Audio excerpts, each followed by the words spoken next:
Would I be the a-hole if I cut my parents out of my life because they hold it against me that I didn't grieve my brother the same way they did? I, 18 male, was born an identical twin, and when my brother Cam and I were 4, he was diagnosed with cancer. For the next 3.5 years, our parents devoted their lives to saving Cam. They were told after a year that his diagnosis was terminal, and there was nothing that would ever cure him, but they never gave up. They put him into a bunch of clinical trials and got second, third, fourth, and even fifth opinions. They borrowed money from everyone they could and took out loans to afford different doctors. In those years, everything was centered around what he wanted and what would make him happy, including our shared bedroom. We were given a double bunk bed where he got the double bed and I got the single top bunk. Our room was decorated with all his favorite cartoon characters. Our parents dressed us identically again in his choice of clothes when we had been allowed to pick our own.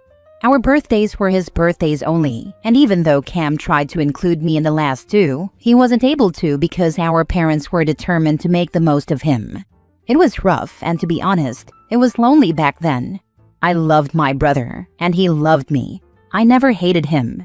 But our parents would be in and out of our room all night checking on him and ignoring me. They'd wake me up when they had to give Cam meds or wanted to monitor his blood pressure or temperature. And if I stirred or asked what was going on, they ignored it. There were days I went to school exhausted and would fall asleep in class. Then Cam died the one night we shared the bottom bunk with each other. My parents were so mad that I didn't get them when Cam wanted me during the night. They were furious with me. They accused me several times of robbing them of his final moments.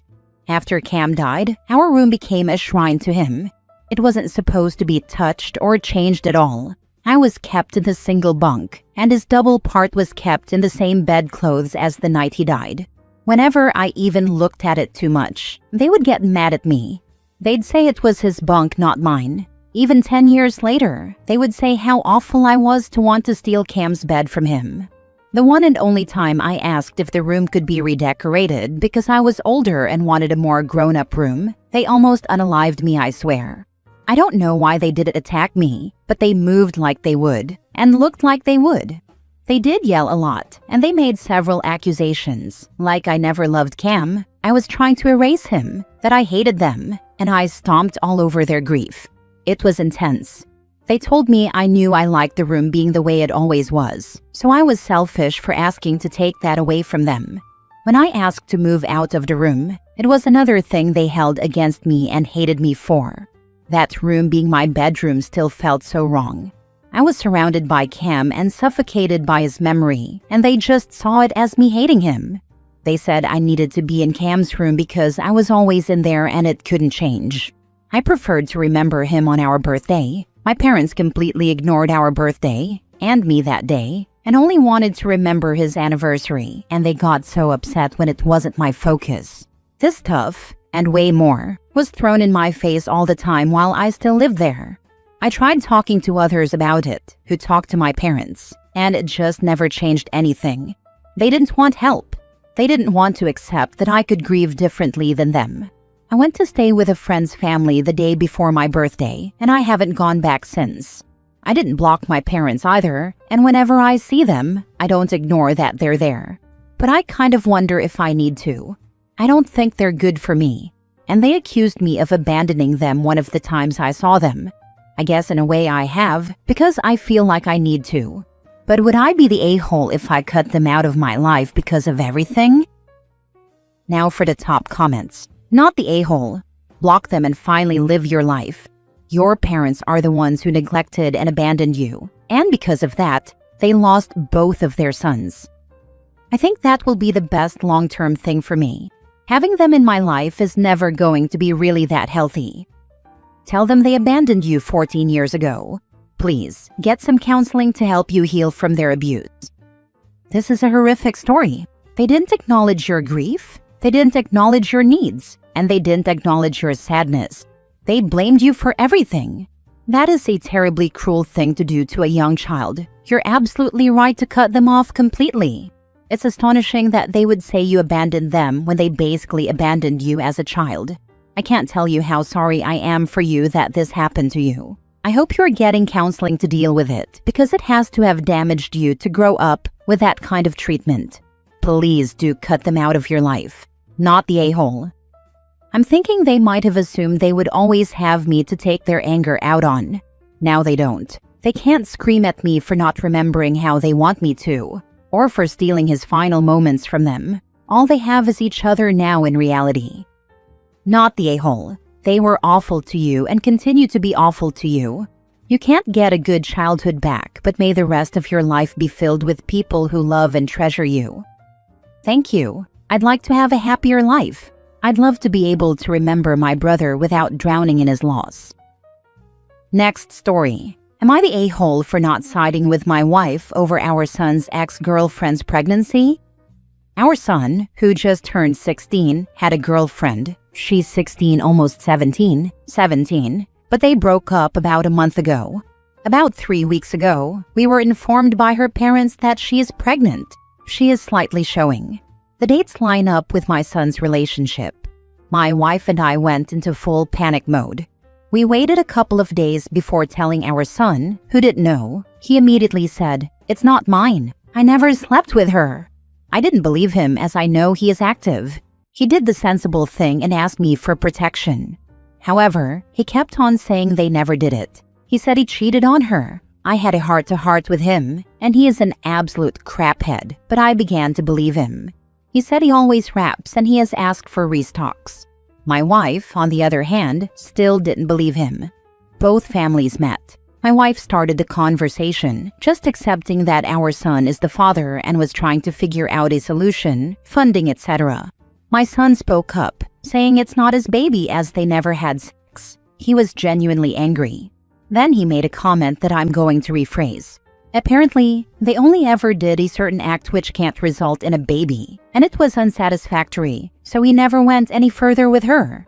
An absolute craphead, and we raged at him over it.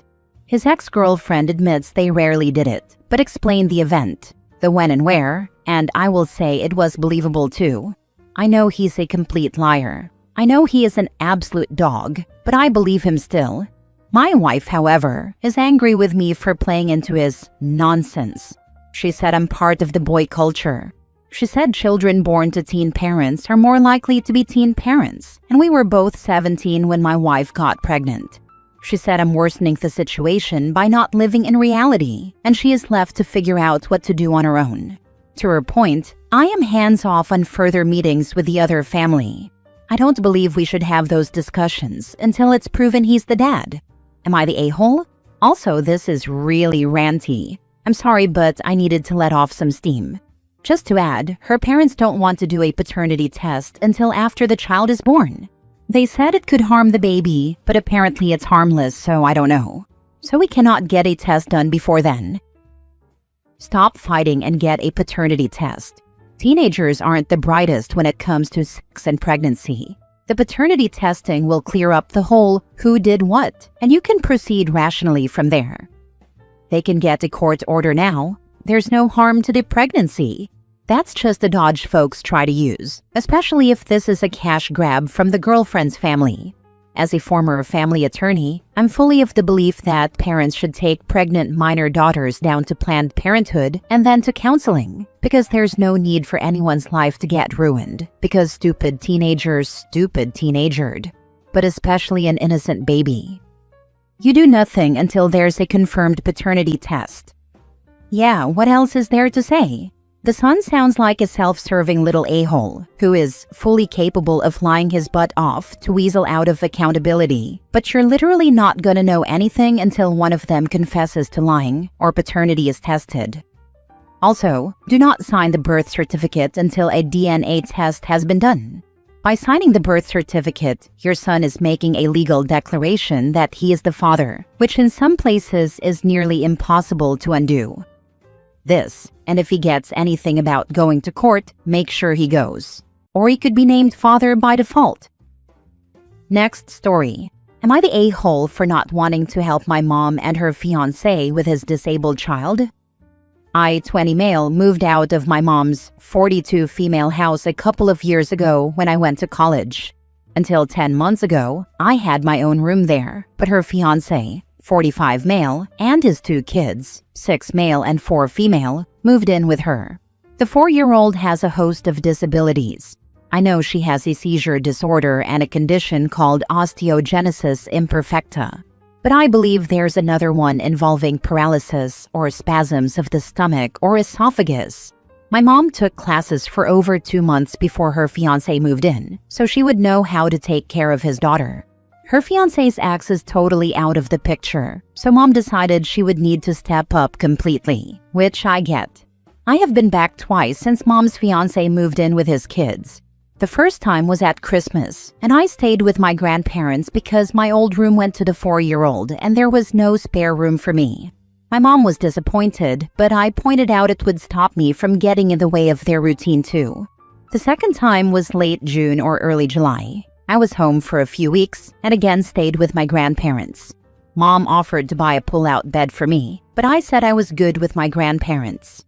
When I was home and whenever I went to mom's, I was asked if I had looked into taking the same classes mom had, or if I'd like them to set me up with them. I said no and asked why I'd need to take them. Mom said she had hoped I would want to help them. She said it would mean I could step in if an emergency came up, and I told mom she'd be better off finding someone professional for that because I was not taking on that responsibility. Her fiancé asked if I'm just never going to stay at the house, and I said yes. I told them I would have 0 privacy if I slept there, and it wouldn't benefit any of us. I pointed out how they'd be so busy anyway, that I wouldn't have time with mom that much, and I'd get just as much staying somewhere else and planning ahead of time to visit when she's not super busy. Her fiancé then said it sounded like I didn't want to learn how to care for his daughter and planned to be limitedly involved with him and his kids. I said I'll see them when I see mom, but I won't be signing up for babysitting or future caregiver responsibilities. Mom and I went for a walk together after I said that, and she told me she got it, but that she hoped I'd be willing. She said it's a lot to ask, and I don't even live that close anymore, so it would never be all the time. But she asked me if I was really that unwilling to even give them a few hours off when I would visit.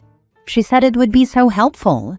I told her I would visit and want to spend time with her, but babysitting her future stepkids was not in my plans, and especially not one so medically complex and in need of specific care. She was upset, but let it go. Her fiancé is holding a grudge about it. He brought it up to my grandparents when Christmas was mentioned.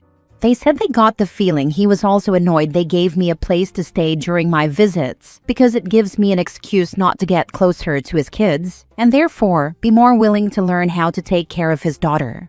Am I the a-hole? Now for the top comments. This is a heavy ask for anyone, let alone someone who doesn't live there and didn't sign up for it. If they need real respite care, that's what professionals are for, not the college-age son of the fiancé. It's good you are clear now instead of half committing and then resenting it later. There was no way I was going to leave it unclear, because that's how you get guilt-tripped to hell, and calls from classes you never signed up for. I wanted no part of that added drama. And yes, it's a huge ask. Not only because of all the care needs, but in an actual emergency or something, I'd be dropping everything and going to another state to provide a ton of care for a child who will always need a lot of care. Good for you. I am proud you were clear and direct. He wants free babysitting is what it comes down to. Sounds like they are not only wanting a babysitter for a few hours off, but someone who is going to take care of those children indefinitely if anything happens to either of them. That's what I believe the long-term plan is.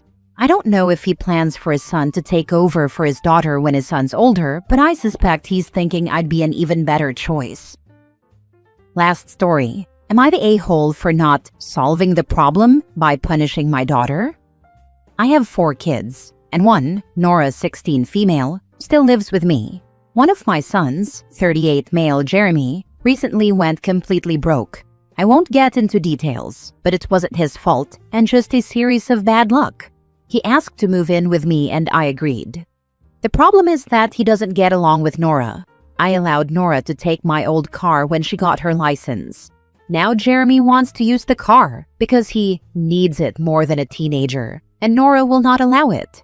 Another problem is food. Both my wife and I are vegan, and we don't buy anything non-vegan, though our kids are allowed to buy anything they want with their own money. Nora is not vegan, and she buys and cooks her own meals. My daughter-in-law, who is pregnant, is upset that Nora refuses to share and eats her cravings in front of her. She has asked us to buy non-vegan food as well, which morally I cannot do. Another problem is the room arrangements. My wife and I are on the first floor and everyone else is on the second floor.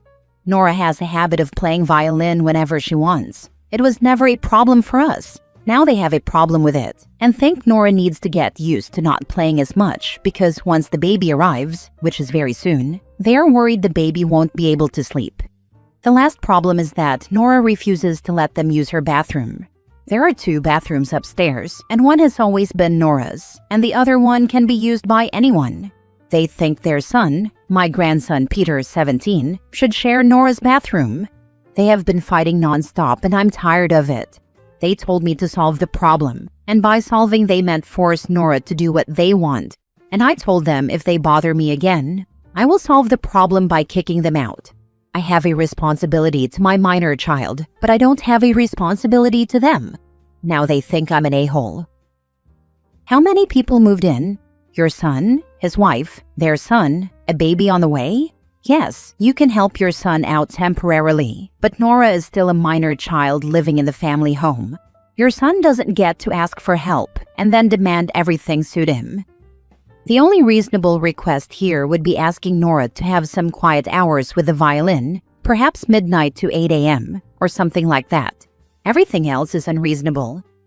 Jeremy sounds like a problem. You give him an inch and he wants a mile. He moved in with you. Now he wants your car. He wants his sister to buy him and his wife food and give up her space. He is such a greedy a-hole. I understand that you let him move in because he is your son, but he's a horrible person. Why is Jeremy such a screw-up? Like the financial issue can be overlooked, but why is he an a-hole? What went wrong with his upbringing? My wife. She thought Jeremy was the most special boy on earth. She did everything for him, even his chores. Out of all my kids, he is the only one who didn't become successful. I mean, yeah, going broke wasn't his fault, but the fact that he didn't have a very good job and doesn't have many skills also contributed to this situation.